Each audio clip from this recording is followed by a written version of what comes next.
से top MNCs के programming and coding questions को डिस्कस करने वाले हैं। साथ ही साथ आप जानोगे कि कैसे हर एक वेबसाइट को जुडिशियसली यूज करें डिफरेंट पर्पसेस के लिए, क्योंकि कई बार स्टूडेंट्स के यही डाउट्स रहते हैं।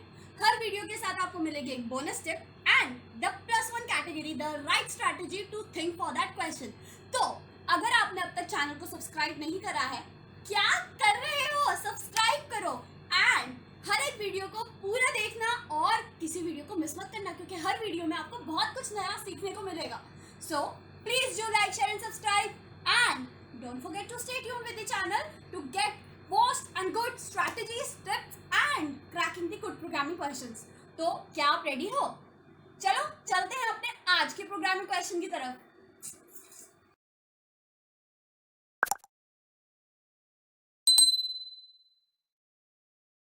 सो आज का प्रोग्रामिंग वर्ल्ड पर जो हमारा इंटरनेशनल पैनल है उस पर क्वेश्चन क्या है? टुडेज क्वेश्चन के पैनल में हमारे पास है आज फर्स्ट मिसिंग पॉजिटिव नंबर, यानी कि write a program to return the first missing positive value in the array, यानी कि जो सबसे मिसिंग, जो भी सबसे छोटी पॉजिटिव वैल्यू होगी या जो सबसे फर्स्ट पॉजिटिव वैल्यू होगी, हमको उसको अपने प्रोग्राम से रिटर्न करना है।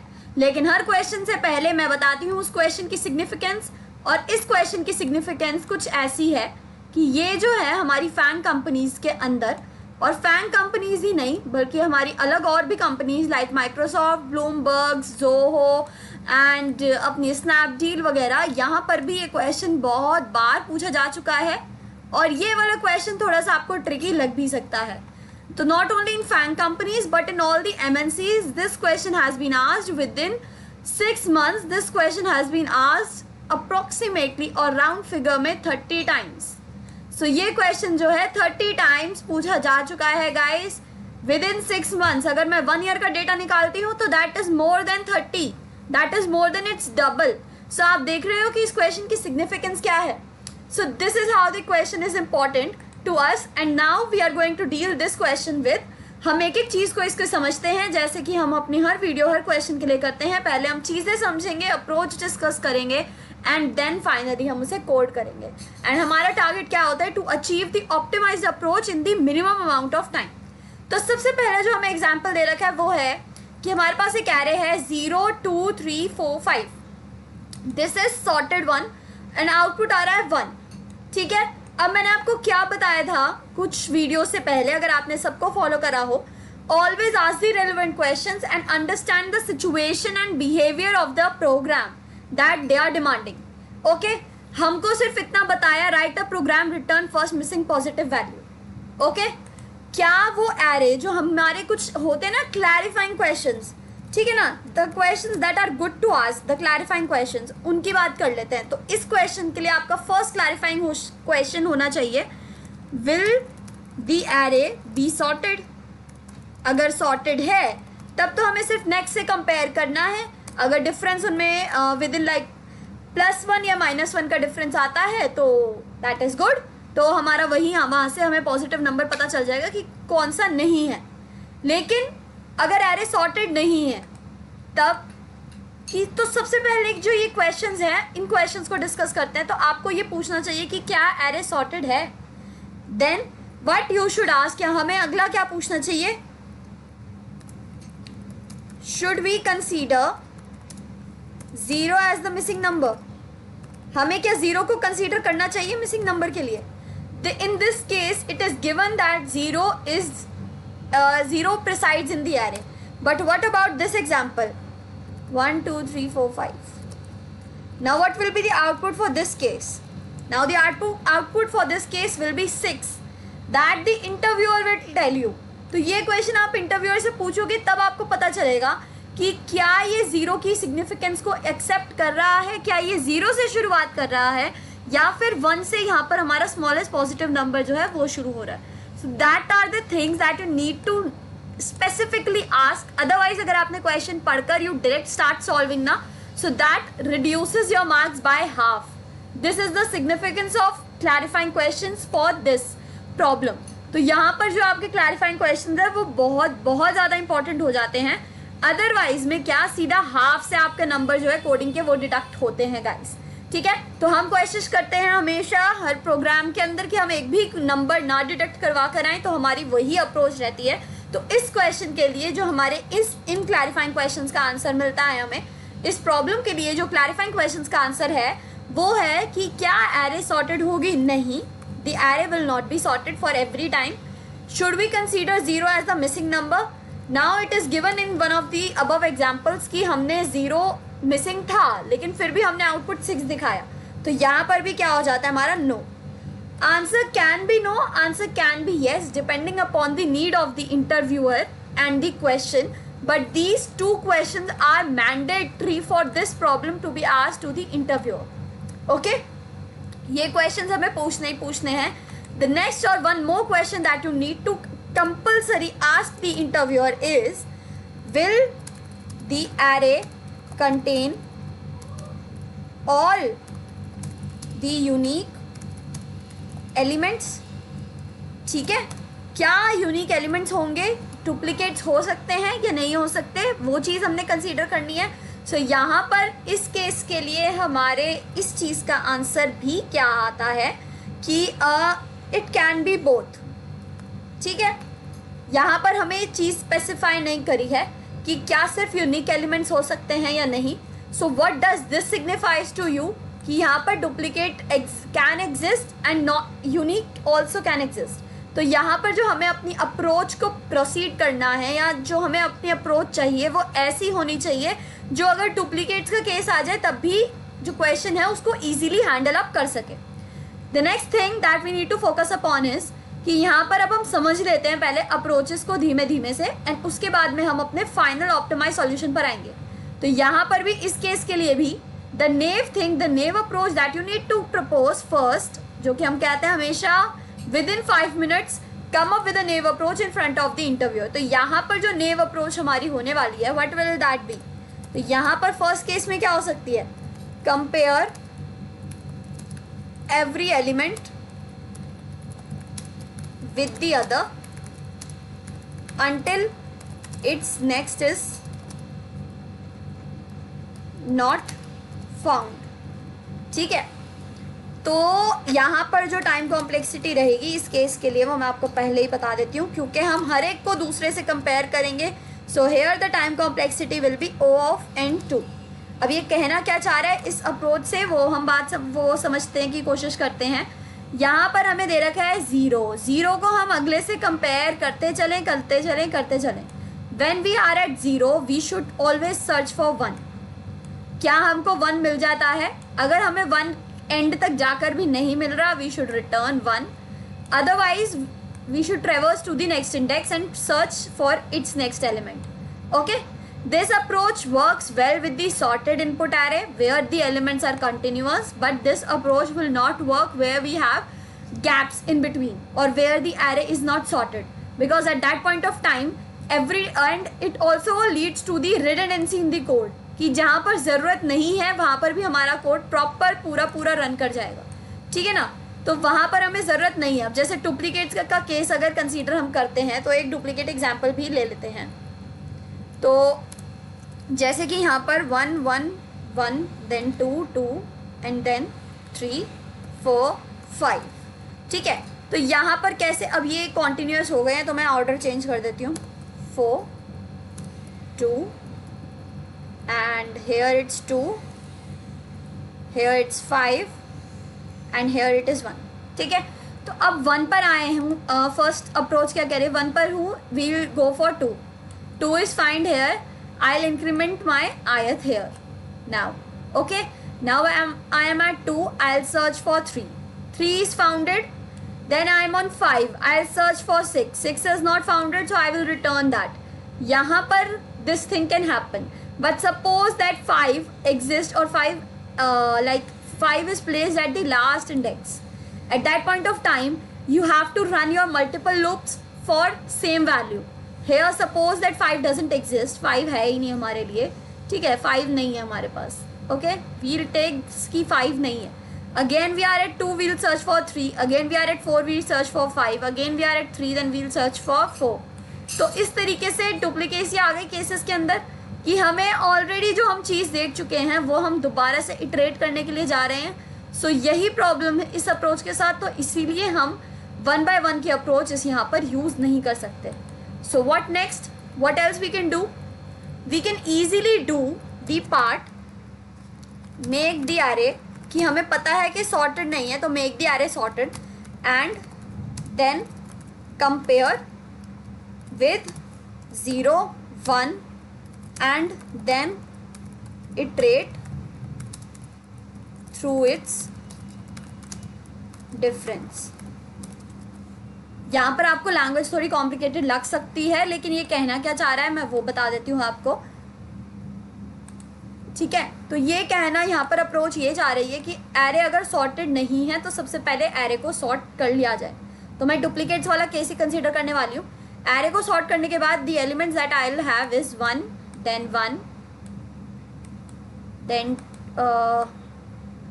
2 2 2 then I have 3 4 and 5। तो next is 3 4 and 5। अब यहाँ पर जो फर्स्ट एलिमेंट है वो हमारा 1 है। सपोज कि अगर हमारा फर्स्ट एलिमेंट जो है वो 2 होता, तो यहाँ पर जो फर्स्ट चीज़ है वो हमसे ये कह रही है कि हमें कंपेयर कर लेना चाहिए कि फर्स्ट एलिमेंट हमारा 1 है या नहीं है। अगर फर्स्ट एलिमेंट हमारा 1 नहीं है तब हम 1 को रिटर्न कर दें, अदरवाइज में हम इटरेट करते रहेंगे आगे की तरफ। Okay, next thing we are looking for and we are searching for is in according to that, यहाँ पर हमको सॉर्टेड में 2 मिल गया, अगले वाले का डिफरेंस अगर 0 और 1 है तब तो हम आगे को इटरेट करेंगे। देन यहाँ पर 2 में हमें 3 मिल गया, okay no problem, difference is 1, तो हम आगे ट्रेड करें। 3 के बाद 4 मिल गया, डिफरेंस इज 1, आगे ट्रेड करें। 4 के बाद 5 मिल गया, डिफरेंस इज 1। अगर यहाँ पर डिफरेंस 1 ना होता, डिफरेंस अगर 2 होता, तो हम तभी की तभी ब्रेक कर जाते और जो हमारी ये वाली वैल्यू है +1 कर हम इसे सी आउट कर देंगे। So this is what this approach wants to tell us, ठीक है, कि हमको सबसे पहले सॉर्ट कर लेना चाहिए और उसके बाद हमें चीज़ें देखनी चाहिए। तो ये वाली अप्रोच तो it's good, it's very good, but यहाँ पर जो टाइम कॉम्प्लेक्सिटी है, अब इस सॉल्यूशन की वो भी देख लेते हैं। मेजरली हम जो है एरे को सॉर्ट करने वाले हैं एंड सॉर्ट हम किसी भी तरीके से कर लें, हमारी minimum complexity for the sorting case here it will be n log n।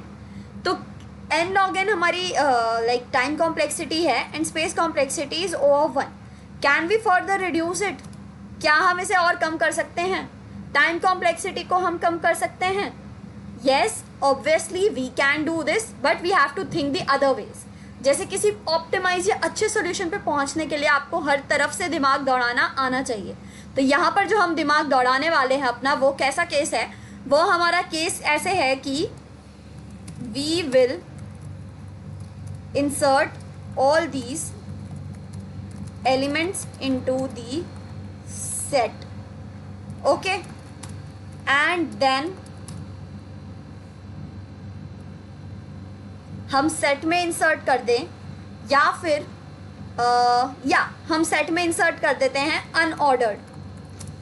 Again guys it is a data structure use. अगर आपको कोई डेटा स्ट्रक्चर जैसे सेट मैप वगैरह क्लियर नहीं है, आई प्रेफर कि आप पहले उसे क्लियर कर लो, ठीक है। अगर आपको कोई डाउट आता है या आप चाहते हो कि मैं इस पर एक सेपरेट वीडियो बनाऊं जिसमें मैं डेटा स्ट्रक्चर को कवर करूं, हमारे डेटा स्ट्रक्चर की चीज़ें को कवर करूं according to the placement perspective, so do write mention in the comment section, I will definitely implement on that. तो यहाँ पर जो हमारी अप्रोच कह रही है कि हमें अनऑर्डर्ड सेट के अंदर एलिमेंट्स को इंसर्ट कर देना चाहिए एंड देन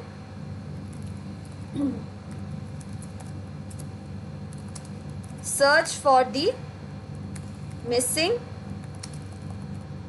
एलिमेंट पहले, यानी कि ये क्या कह रहा है कि अनऑर्डर्ड सेट हम बना दें एक, ठीक है।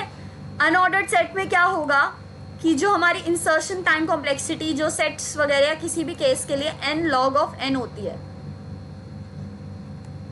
n log of n होती है, वो रिड्यूस हो जाएगी n के लिए, ठीक है। नेक्स्ट हम ये क्यों कर रहे हैं? क्योंकि ये सिर्फ डुप्लीकेट्स एलिमेंट्स को नहीं रखता, ये सिर्फ यूनिक एलिमेंट्स को रखेगा। क्या 1 को बार बार देखने में और वो कितनी बार आया है हमें कोई फ़ायदा है कहीं से कहीं तक भी? तो हम बार बार क्यों यूज़ करें, हमें सिर्फ एक बार देख लेना चाहिए, ठीक है। और देन जो है इस सॉल्यूशन के अकॉर्डिंग हम क्या करें कि एक हमने सेट बना दिया है। अब हमने अपना एक फॉर लूप चलाया जहाँ पर हम वैल्यू ले लेते हैं i इज इक्वल 0, ठीक है, एंड देन सॉरी 0 नहीं, i वैल्यू 1, तो i की वैल्यू को ले लेते हैं हम 1 here, then i is less than int max, जब तक ये मैक्सिमम से छोटा है लूप तब तक चलता जाए। यहाँ पर क्या चीज़ हो गई है, यहाँ पर हमारी कि हमें कहाँ पर जाकर रुकना है, कितने नंबर तक देखना है, उसकी टेंशन ख़त्म हो गई है जब हमने इसको int max तक सिग्निफाई कर दिया, ठीक है। अब हम आगे क्या कर रहे हैं इस लूप के अंदर, अगर तो सेट में हमें i मिल जाता है then it's well and good, otherwise what we'll do, we'll return a I from here, ठीक है। अदरवाइज क्या कर देंगे हम, रिटर्न कर देंगे यहाँ से I को। So this is what the approach is going to tell us, या जो हमसे ये कहना चाह रही है वो ये है मेन जो हमने यहाँ चीज़ डिस्कस करी। तो int max तक चलेगा यानी कि एंड एलिमेंट तक जाएगा, तो आपकी ये टेंशन खत्म हो गई कि निकलेगा ही नहीं कभी आंसर, नहीं, कोई ना कोई आंसर हमेशा पॉपअप होगा इस केस के लिए। और जो वो कंपैरिजन कर रहा है वो सेट में देखकर करेगा कि सेट में क्या ये एलिमेंट है, या इससे हमें क्या पता चल गया कि क्या एरे के अंदर ये एलिमेंट है, अगर है वील इटरेट और अगर नहीं है देन वील रिटर्न दैट। तो यहाँ पर जो हमारी स्पेस और टाइम कॉम्प्लेक्सिटी हो गई है वो क्या हो गई है, ठीक है। तो जो हमारी स्पेस कॉम्प्लेक्सिटी जो हमारी टाइम कॉम्प्लेक्सिटी है वो तो रिमेन्स O ऑफ n, क्योंकि सिंपल इंसर्शन है and then we'll running a loop, and the space complexity is O of n as well, ठीक है। इस सॉल्यूशन के लिए it is not possible to derive or arrive at the solution with O of 1 complexity, so this is the best solution that we are going to implement, okay. अगर आपको कोई भी solution का सजेशन आता है या अगर आप उसे शेयर करना चाहते हो, देना चाहते हो, do mention in the comment section, but this for this question this is the best approach in and this is the best time complexity that we can achieve, okay। so यहाँ पर हमारा discussion जो है इस case के लिए यहाँ पर एंड होता है फॉर द अप्रोचेस। अब हम इसे स्टार्ट करते हैं इम्प्लीमेंट करना, तो इम्प्लीमेंटेशन की तरफ आ जाते हैं। Again the platform I am going to use is LeetCode due to its simplicity in user interface and the variety of questions. You can practice this question on any platform that makes you feel comfortable. I prefer LeetCode. I have already stated the reasons why LeetCode. I'm not promoting it anyways, but this is, I think, the best platform for working according from the placement perspective. You can practice. I'm not saying that you cannot practice on any other platform. You can, but according to me, it's the best. So I am doing that. Okay. So now, firstly, what basically I'll do here, it's declaring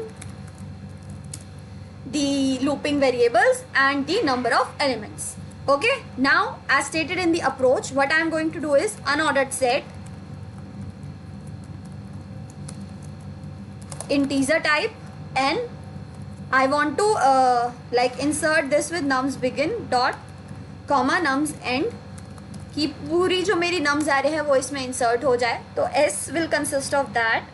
then यहाँ पर क्या करो, for i equal 0 i is less than n, for i equals 1, ठीक है, क्योंकि हमारे positive numbers यहाँ से स्टार्ट हैं, and i is less than int max, I will do i plus plus, if s dot find i equals s dot and, means कि अगर मेरा वो एलिमेंट जो है सेट में इंसर्ट नहीं कर रहा है then I will return i।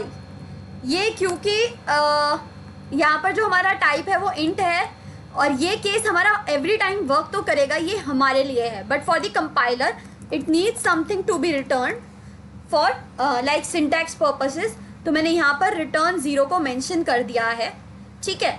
तो यहाँ पर अब एक बार वही जो हर बार करते हैं, पहले तो स्पेसिंग का ध्यान देंगे because that is as important as writing your code in the stipulated time, ठीक है। तो पहले थोड़ा सा इसे अच्छा सुंदर बना देते हैं, by giving the spaces, formatting अच्छी कर देते हैं so that it can be readable and understandable. So that is what I am going to do, that is what I am doing here. Okay, so again coming to here, return I and return 0. Okay, so I think this serves the purpose. We should first run it, and before submitting we should first run it, giving a dry run type of case. So this works fine. Now I'm going to use this thing,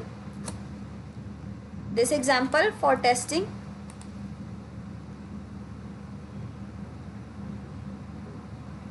Okay, so this also works fine. So now I should submit it and check whether how much and how good we are able to produce the code. हमने कितना अच्छा code produce करा है. Okay, so this is the submission. अब जैसे कि मैंने आपको बताया था, लीड कोड में अगर आप दोबारा को सबमिट करते हो you can get the improved solution, but this is the best one. तो हम दोबारा से इसको एक बार रन करके देखते हैं टू गेट कि हमारे कितना बड़ा क्या नहीं बड़ा. ओके, तो इस केस के लिए यहाँ पर ये रिड्यूस हो गया. At first case we have 8 milliseconds. तो हमारी अप्रोच जो है वो काफ़ी अच्छी थी according to this. So that what shows is कि या सो आप देखो यहाँ पर, so the time complexity of the solution is better than 83. मैंने तो ये, so the time complexity of this solution is 83.79% better than the other solutions and the space complexity is less than 6.26. यहाँ पर इनके ट्रेड ऑफ जो होते हैं बीच में, ठीक है. So some of the questions that you need to ask from the interviewer as well at the time कि आपको क्या ज़्यादा बेटर चाहिए. Do you want time complexity to be less or space complexity to be less, and according to that you can modify your approach as per your need. Okay, तो यहाँ पर हमको ऐसे कोई इंस्ट्रक्शंस है नहीं स्पेसिफिकली, तो मैंने यहाँ पर जो भी सॉल्यूशन प्रपोज करा है so that's according to the time complexity. Time complexity कम से कम होनी चाहिए, and here the time complexity you can see is 4 milliseconds, 83.79%. जब आपके कभी एरर आती है ना, और आप टेस्ट केसेस देखो ज़रा इनके रियल लाइफ, या जब भी आप वहाँ पर जा रहे हो देने के लिए, आपको ऐसे नंबर्स, ऐसे टेस्ट केसेस कभी देखने को नहीं मिलेंगे. यहाँ पर जो आपके टेस्ट केसेस रहते हैं ना, दैट इज़ लाइक यहाँ से शुरू होकर it goes up to here. इस टाइप के टेस्ट केसेस यहाँ पर देखने को मिलते हैं जब वो रन होते हैं. तो you should be really happy कि जो हमारी अप्रोच थी that works in 83.79%, still faster than all the other solutions. Okay, so this completes the code. Don't go anywhere guys, time for bonus tip. Okay, are you excited?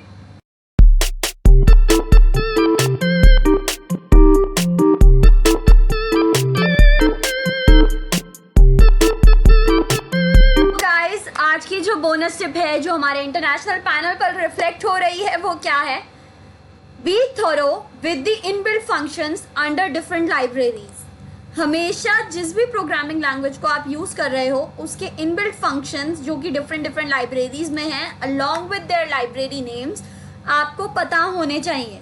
अगर आपको exact name याद नहीं आ रहा है तो आपको ये पता होना चाहिए कि ऐसा फंक्शन एग्जिस्ट करता है जिसकी ये फंक्शनैलिटी है. अब इसके यूसेज क्या हैं? कोई भी चीज़ खरीदने जाओ भाई, यूज़ तो चाहिए ही चाहिए. तो यहाँ पर इस टिप को इम्प्लीमेंट करने के यूसेज क्या क्या हैं, या आपको क्या क्या फ़ायदा होने वाला है, तो ये रहे इसके usage. It helps you to solve the question faster. Question को जल्दी सॉल्व करने में हेल्प करता है. जैसे कि हमारे कुछ लास्ट क्वेश्चंस जो थे पैलिंड्रोम कन्वर्जन, और जिसमें हमने कंपेयर करे थे लाइक एक तो था हमारा palindrome conversion and different type of other questions as well. तो अगर आपको कुछ अगर उनके इनबिल्ट फंक्शंस नहीं पता है तो आप दोबारा से उनको पूरा लिखोगे, ठीक है, जो आपका टाइम भी रिड्यूस करेगा because you have like limited time. ठीक है, तो वो आपका टाइम भी रिड्यूस करेगा. So it helps you to solve the question faster. अगर आपको ऑलरेडी फंक्शन का नाम पता है, उसकी चीज़ पता है कि वो करता क्या है, तो आप डायरेक्ट उस फंक्शन को यूज़ कर सकते हो, उसमें आर्ग्यूमेंट्स पास करोगे and that makes reduces the space of your code as well as the time. It also reduces the complexity of the solution. Now what do we mean by the complexity? It's not only about the space and time but also regarding the cleanliness and neatness of your code. कि आप कितना छोटा, कितना easy to read, easy to understandable code लिख रहे हो. अगर आपने कोई built in function use करा है then that's understood कि इसकी definition already दे रखी है.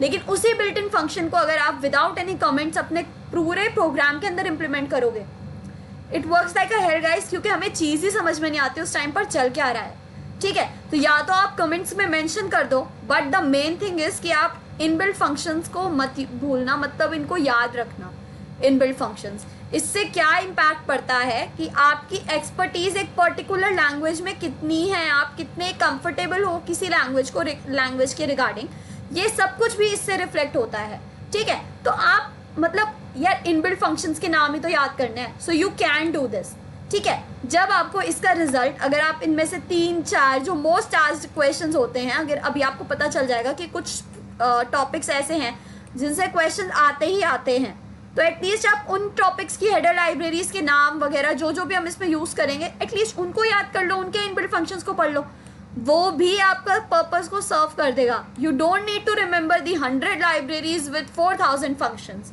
You only need to remember some of the most use libraries which are 10 libraries, उनके इनबिल्ट फंक्शंस को रिमेंबर करो, ठीक है। इन सारी चीज़ों को अगर आप इन तीनों को with the excellent programming skills अगर आप ध्यान रखते हो, ठीक है, तो आपके 10 में से यू कैन थिंक ऑफ 10 ही लगेंगे। देयर इज़ नो मिस्टेक कि आपको कोई एक नंबर भी डिडक्ट कर दे, क्योंकि आपको पूरी यार कोई चीज़ के बारे में पूरी अच्छी तरीके से कमांड है, तो आप वही नॉलेज आगे रिफ्लेक्ट करोगे ना, तो फिर किसी को कैसे चांस मिल सकता है कि वो आपका एक नंबर भी डिडक्ट कर ले, except the like the non-academic things like the body language etc. मैं सिर्फ academics के बारे में बात कर रही हूँ कि अगर आपको ये चीज़ें पता हैं और आप प्रॉपर आंसर दे रहे हो, तो फिर कोई भी क्यों मार्क्स डिडक्ट करेगा, और कोई भी कैसे डिडक्ट कर सकता है अगर आपको एक चीज़ में पर्टिकुलर एक्सपर्टीज़ है। सो इसीलिए inbuilt functions with the libraries को ज़रूर मेंशन करो। अगर आपको फंक्शन का नाम एटलीस्ट याद नहीं है, लाइब्रेरी का नाम याद नहीं है, तो आपको लेकिन ये पता होना चाहिए कि ये इस टाइप का एक ऐसा फंक्शन है। वो आपको इतनी लिबर्टी देते हैं कि आप XYZ टाइप फंक्शन लेकर उस फंक्शन का काम परफॉर्म कर दो जिसका आपको नाम याद नहीं आ रहा, लेकिन आप बोलो कि सर मुझे पता ही नहीं है कि ऐसा कोई फंक्शन है या नहीं है। No, this will not work. ऐसा अगर आपने कर दिया तो आप ये सोच लो कि आपने अपने रिजेक्शन के द्वार जो होते हैं ना, दरवाजे, वो आपने पहले ही खोल दिए, ठीक है। तो वहाँ तक मत जाना, ठीक है। Always try to remember some of the inbuilt functions, और अगर फंक्शंस के नाम याद नहीं रहते तो remember their libraries. And according with this most important and useful bonus tip, we come to the end of our video. If you like the video and if you like the question and explanation, please do mention in the comments. Don't forget to like, share and subscribe, and stay tuned with the channel Programming World by Muskan Gupta to get more educative and good like programming and coding related videos. So don't forget to like, share and subscribe.